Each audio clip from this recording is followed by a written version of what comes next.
just to go to Toronto to get set for Game 1 of the World Series against the Toronto Blue Jays. Friday night, the action begins. The action is always humming here at MLB Network alongside the All-Star, Mr. 100, Yonder Alonso, 100 home runs in the bigs, and Mr. 529, the All-Star Sean Casey. That's what he hit in the 2006 World Series, 9 for 17. You absolutely raked in that. He's too humble to say it. I'll say it for him.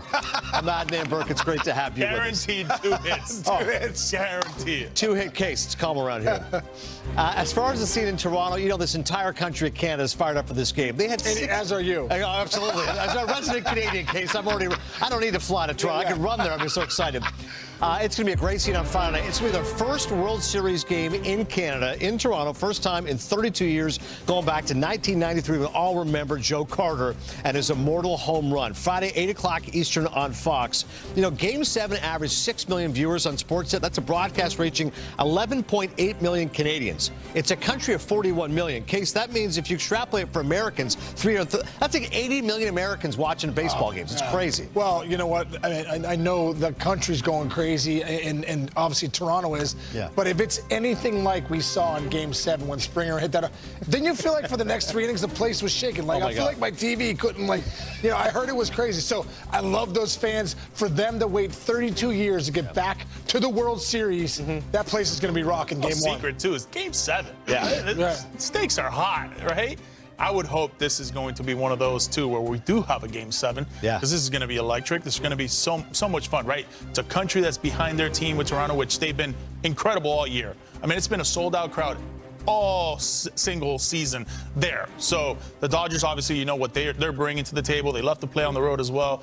This is going to be an absolute dogfight. And here's the big question, the immortal battle of rust versus rest. So 5 times in the LCS when it went to best of 7 in 85, one team swept, the other team went 7 games. It's happened 4 previous times. The 4 previous times, the team that won the 7-game series then ended up winning the World Series. So the thought is, Case, for the Jays, hey, the Dodgers had this layoff. We just won 7. We have momentum. You buying that? I was involved in one of those.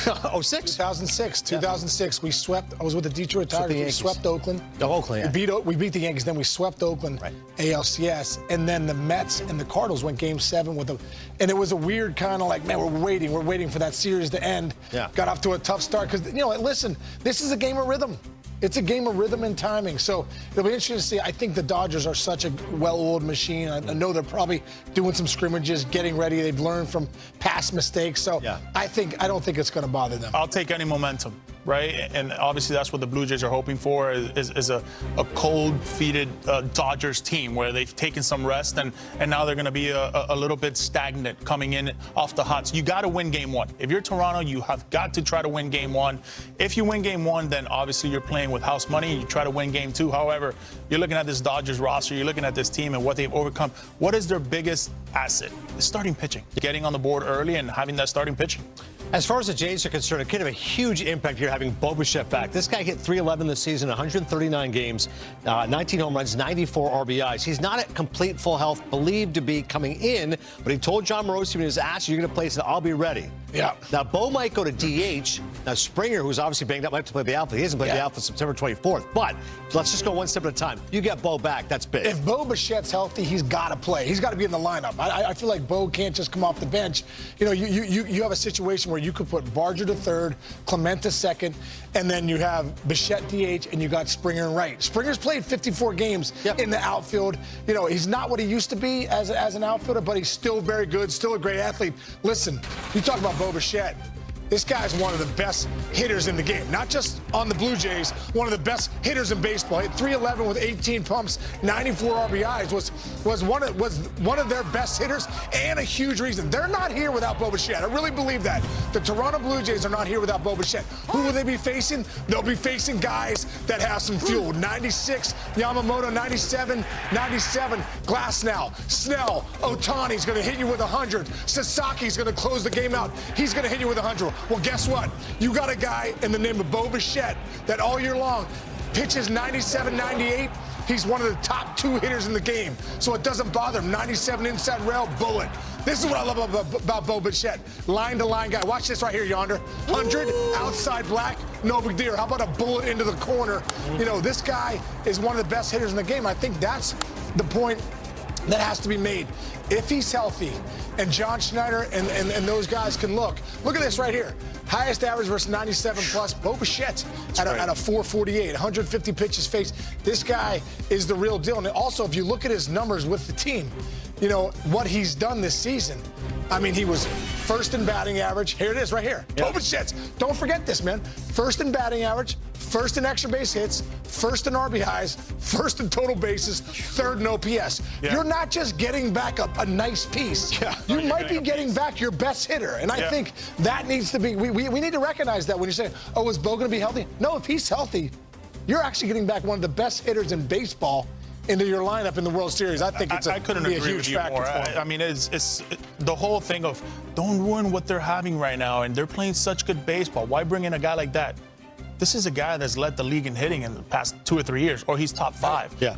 And you know what I like most about this too? He's going to protect Vladdy. So if he does come in the lineup, why not just put him in that hole where he's protecting Vladdy? Now Vladdy's getting even more pitches to hit.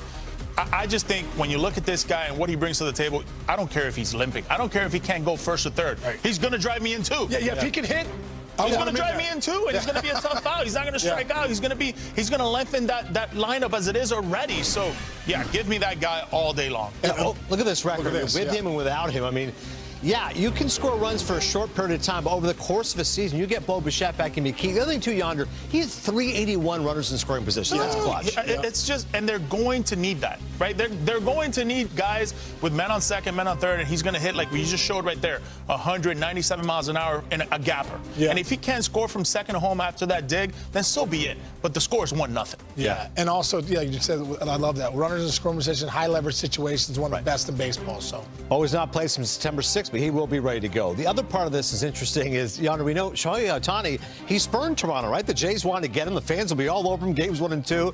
But he's probably thinking to himself, how do I top game 6? 6 innings, 2 hits, 10 strikeouts, 3 home runs. I don't know what's going to happen for our sequel here, but I can't wait to see Ohtani. I can't wait to see him. This whole knack of, he's been cold in the postseason. Yeah. It just doesn't matter. I mean, this is how good he is. He's going to go out there and punch 8, 9, however he's going to punch. He's going to give you length, 5 or 6 innings. But this is what we're coming to see, right? Him at the dish and him hitting. I just don't know how you stop him, because I think what the Phillies did was basically give him a little bit of a cold streak for a little bit, because that's how good they pitched him. But other than that, I mean, I just don't see any other way how you can just contain this guy, because that lineup after him gets that much tougher. When you get a feel, too, when you hit 3 home runs, and, you know, you look right here, he kind of struggled in the division here, but the NLCS, he came back with those 3 home runs in that last game while he pitched 6+ innings and punched out 10, which might be the greatest game of all time. As a hitter, when I'm scuffling, and you saw him take batting practice out on the field, you're looking for feels. Yeah. You're looking for something. You're looking for trajectory. You're looking to see where the ball goes.